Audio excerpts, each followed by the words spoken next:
Welcome everybody to the X Factor podcast. Today we got a good episode for you today. We're gonna be going over the college football week 3. College football week 3, and it's gonna be a good episode for you here today. And my weekly awards for wrestling, NFL, and college football will all be on my Twitter, XFactorMG5654. Or wait, no. It's a new one. XFactorSportss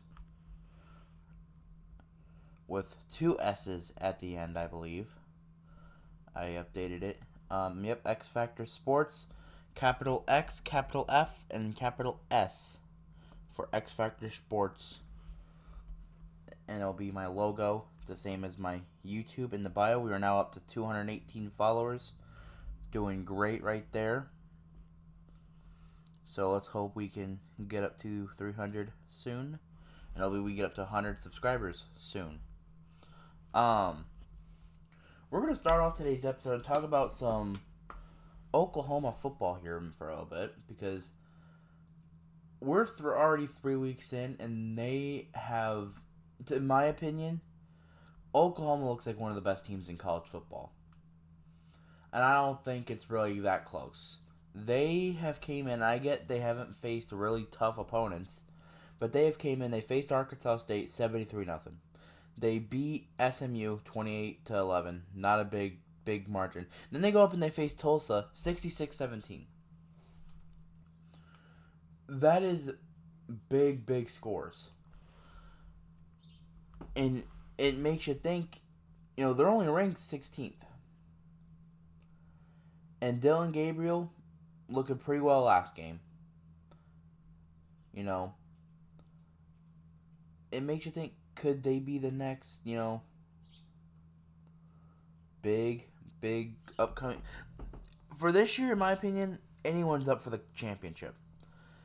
Anyone's up. And it's just obvious. Anyone's up for it. It's not just one team going for it. It's every team. Every team that's in the top 15 has at least one chance to get in there. And yes, even Alabama, even though they have been struggling. Or everyone in the top 25 has a chance to at least have their own reason why they should win it.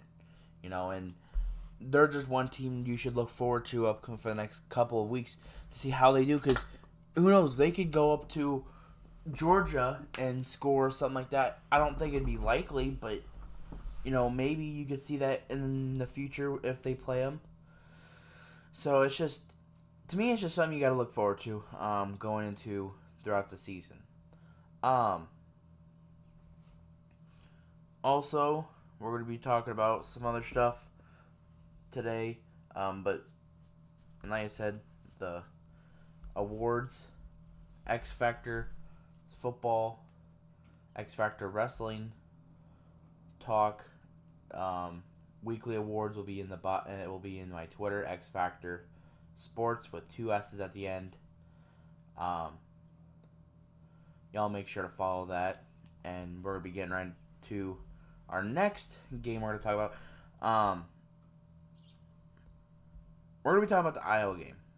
Local Iowan right here. So we're gonna talk about them because we're gonna be talking about both Iowa and Iowa State because there's some interesting stuff coming out of Iowa State that we should really talk about.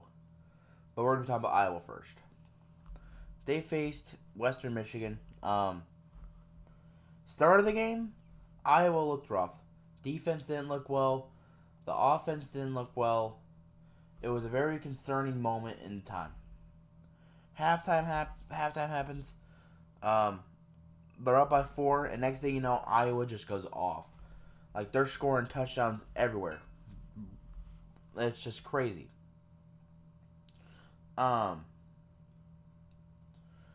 Defense, though, in the first half, they played very well. Western Michigan did. Second half, they just let it all go. Caden McNamara, 9 for 19. 103, 2 touchdowns, 2 picks. Not a very good game coming out of Cade this week. And also, we've seen how Cade played in Michigan. This is not really how Caden McNamara plays. he doesn't play. He's been playing not that very well, and I'm putting the blame on Brian Ferentz because his offense is probably the worst offense we've seen in years. He's probably the worst offensive coordinator since Matt Canada for Pittsburgh, for the Steelers. He's awful, you know. And I'm really hoping, like, I want Iowa to win, but I'm hoping at the end of the season they just say, hey, you're fired. Because how many more times do we have to see quarterbacks look bad when they're not that bad? Spencer Petras, though, was bad. But Caden McNamara, he's not even that bad. And he does stuff like this against Central Michigan. It doesn't look well for him. If you're talking about running game, I feel like we have one of the best running football teams in college football. LaShawn Williams, 12 for 145. Kamari Moulton, they put him in at the later part of the game. He had 8 for 50, 2 touchdowns. And Terrell Washington Jr., he had 6 for 31. And then Juwan Patterson, who played last year, he got 6 for 20. Almost about 200 some yards, over 200 yards rushing. So, running game wise, Iowa, one of the best. Luke Lachey, prayers on him. He had a very crucial injury coming out of the Michigan game, Central Michigan. His ankle did not look good. It was, he might have broken it, sprained. I don't know. It looked more broken. His side of his ankle looked like a freaking mini tennis ball. It was awful looking. So, hopefully they can get some insight on that, and hopefully he does well. Defense, though, Iowa's defense, like I said, first half they didn't do well. And then after second half, they just did everything in their power. Iowa had 387 total yards to Central Michigan's 239. Passing yards, Iowa had them by 10 at 133 to their 122. Iowa had 254 rushing yards to their 117. Iowa had 6 yards per play to their 4.4. Iowa had 19 first downs to their 8. Third down conversions, Central Michigan was 5 for 16. Iowa was 4 for 12. Not that well. Fourth downs, they were 0 for 1. Iowa was 1 for 1. Iowa had 65 plays to their 54. We only punted 4 times. They punted 8 times. We only had 1 penalty. They had 8 penalties. And we had more time with 33 minutes to their 26. The score doesn't look like how the game played. Because a lot during that game, it looks like Iowa struggled. A lot during that game. And then, second half, like I said, it's like something boosted in them and they just went off. So, they play Penn State next week. It's going to be a very tough game. But I feel like Iowa's defense got to do their part. Iowa's running game got to do their thing, and then Caden McNamara, he's got to pump it up a little bit because he can't throw 2 interceptions against that Penn State team. Otherwise, we're instantly going to lose. Now, speaking of another Iowa team, going down to Iowa State, they lost 10-7 to Ohio. First off, I'm going to say this. I think there was one field goal that was missed. It looked like it went in. To my eyes, it looked like he went in. It was in. But they called it no. So maybe that's going to be a controversial part of the game. It looked like that the field goal was in, but it wasn't in. But I got to talk about after the game. Because there was a video of one fan going up to Matt Campbell. Well, Matt Campbell's walking by and says, "You're on the hot seat," and Matt Campbell tried going after the fan. Iowa State players, held him back. The best blocking from that team all day at that point. And just right there, it lit something into Matt Campbell that, boom, it was, you're on the hot seat, boom, he flipped the switch a little bit. That's not a good look for you as a head coach. If you're a head coach going after a fan like that, you're going to get some looks right there. And the thing is Matt Campbell in the hot seat? Well, let's look about it. Let's talk about it here. The first week they've played UNI, a very small school here in Iowa. They beat them. They destroyed them. They're a very, very small school. They're one of their secondary colleges, down lower level colleges, but all that. They go ahead. They play Iowa. They lost. Didn't play that well. Iowa's defense held them up. They play Ohio, and Ohio is where you get concerning because Ohio's not a big school themselves, and they beat them. Now, now it makes you think, is he on the hot seat? I don't know. They play Oklahoma State next week. They all play Oklahoma State, and then they go on. They face Oklahoma, and then they go on and face TCU, Cincinnati. I think they're gonna lose their next 1, 2, 3, 4, potentially next 4 games. They're gonna lose to Oklahoma State. I think they're gonna lose to Oklahoma. They're gonna lose to TCU. They're probably gonna lose to Cincinnati, Baylor too. They're probably gonna beat Kansas, beat BYU. They're gonna lose to Texas, and they're gonna lose to Kansas State. This is going to be a very down year for Iowa State football. Because if you can't beat Ohio, how do you expect to go on and face Texas or go on and face these other places and, be a top contending college football team? I don't know. By the looks of it, Matt Campbell, he's probably on the hot seat. He probably is. But we're going to have to see how the rest of these games go. If he's fired by the end of the season, I wouldn't be surprised. Talking about another team that's struggling. We're going to talk about Alabama here. Yes, Alabama did win 17-3, but this entire game, oh my God, Alabama struggled. They struggled. They decided not to start Jalen Milroe, which I think is a stupid decision by them. First off, that is their first dumb decision. Why don't you start Jalen Milroe? I don't know. They decided to start the transfer from Notre Dame, Tyler Buchner. And let's just say that didn't go well. He went 5 for 14, 32 yards. Awful. Very bad. Let's talk about the team stats before I go into individual stats here. Let's see here. Alabama had a total of 310 yards against South Florida. You should probably be thinking they should have had around 400 to 500 total yards against Southern Florida, South Florida. They were 5 and 15 on third downs. Awful.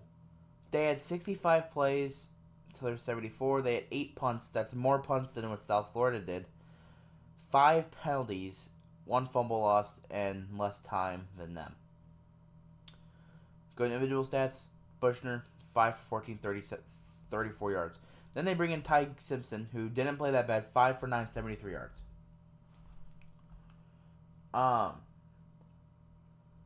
Thank God they're putting in Milroe against Ole Miss this week, but Alabama, I'm getting a little bit concerned.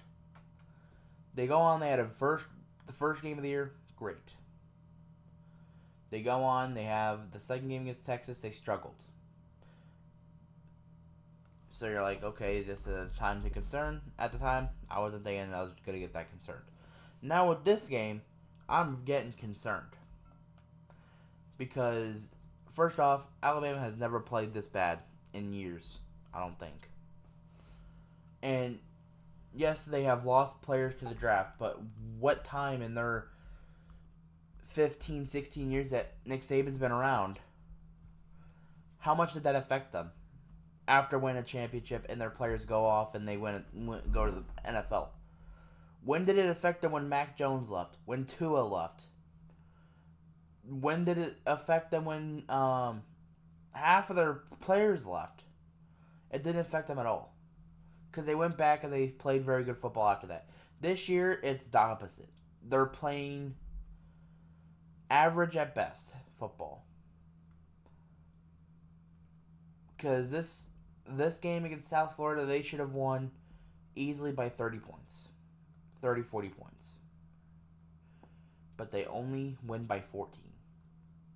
In a low-scoring game. The game was 3-3 for half of it, so offensive line was awful too.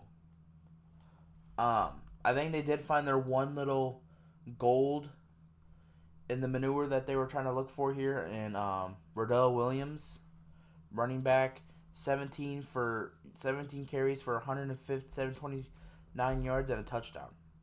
Played very well. Chase McClellan, 13 for 74 yards. I think those are two good running backs you're looking right at there. It's going to be a very big concern to this team. Running game might be their strong point. Passing game, I don't think they got nothing good going for them. But going to go on and talk about Kansas State and Missouri. A very, very fun game to watch. I don't know how much. I think this is probably one of the best endings I have seen this year when it came to a college football game. Missouri won 30-27 in a very, very high scoring game, 30-27. And credits to their kicker, Harrison Melvis. Man, he hit a 61-yard kick to win the game. Very good. That's like NFL type kicking right there. If we seen Justin Tucker, that was his long lost son. But that's just one way to look at it. But I think Missouri had a very good game.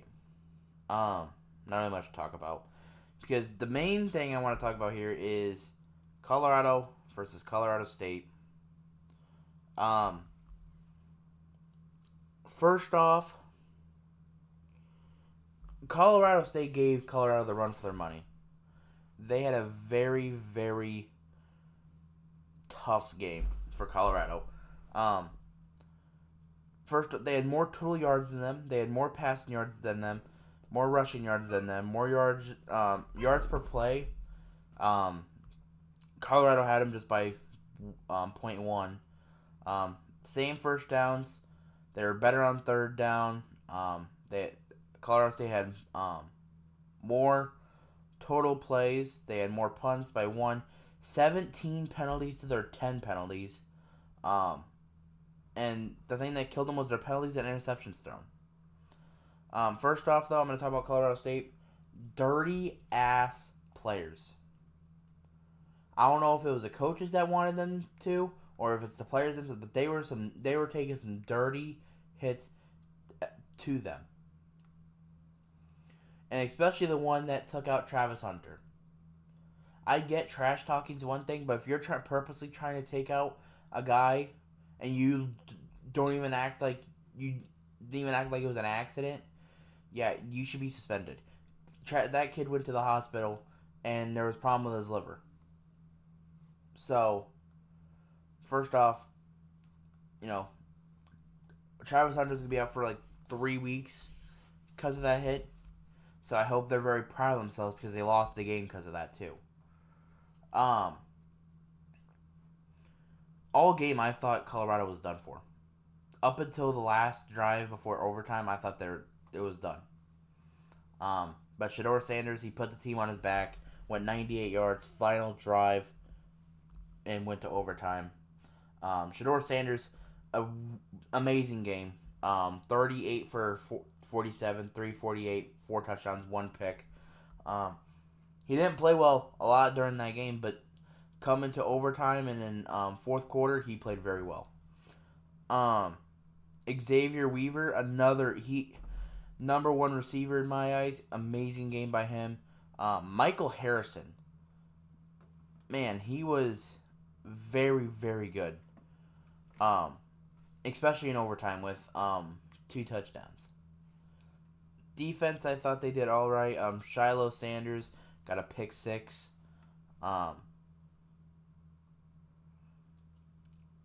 And then you got Colorado State, their quarterback, Braden Flowers,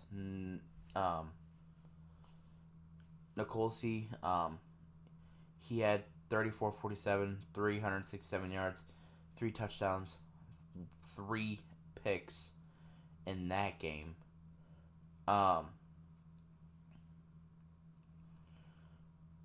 And let's just say that this, they only threw it to 4 receivers, and 3 of them had over 100 yards. So that was something. And then Mohamed Kamara, one of the best defensive players, the best defensive player on that team. He's gonna be a guy you want to look forward to when coming to the draft because he showed under the lights. He showed. And teams like Colorado State, they have a lot of fire to them, thinking they can win, have nothing to lose. That's when I feel like some teams play at their best. When like this other team's hyped, and so this other team's like, hey, we're gonna try to spoil this for them. And they showed a lot of their players that they could play good on Sundays. So some of those NFL scouts better be looking. Their head coach, he seems like a douchebag though. Damn. He seems like a huge douchebag. But their players were very dirty. Entire game they're all dirty, and they know they were. So if I was college football, I'd try to investigate in that, but I don't make the rules here. Colorado ended up with a win in overtime. A very good game, but damn. Those dirty hits is probably going to be the biggest thing to look at during that game is how dirty they were and all that. But that's all I got for y'all today. Tomorrow I'll be talking about Monday Night Raw. I'll be talking about Monday Night Raw, and then I'll be talking about NFL Week 2 recap, which I'll be talking about all the games that I've watched, which is probably all of them. College football, I would talk about a lot of the games, but sometimes you get stuck back on a couple of things, so I just watch the ones that I watched. Next week it'll probably be different, but y'all stay tuned for tomorrow. Stay tuned on Twitter, XFactorSportss with 2 S's at the end, X, F, and the S are all capitalized. Stay tuned for the awards for wrestling, NFL. Will the NFL one be coming tomorrow? The college football one and the wrestling one will be coming out later today. All stay tuned for that. Stay blessed.